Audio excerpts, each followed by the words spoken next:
Неколку повредени со скршеници завршиле на операција, другите поминале со полесни повреди. Невремето, освен со материјални штети, резултираше и со над 30 повредени кои побарале лекарска помош во скопските болници. Од нив 11 на клиниката за травматологија, а 22 пациенти биле примени во градската болница.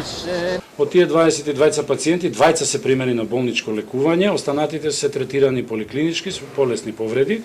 Од оние 20, еден пациент е веќе опериран во текот на ноќните сати со скршеница во предел на шаката и има уште еден пациент кој што е странски државјанин, туриста, кој што е повреден при пад на дрво, кој што е со повреди во пределот на карлицата, но не изискуваше оперативен третман, што значи дека се планира за конзервативен, односно неоперативен третман.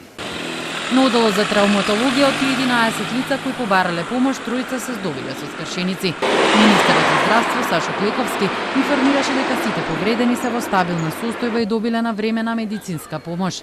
Здравствените установи низ државата функционирале непречено и покрај последиците од невремето.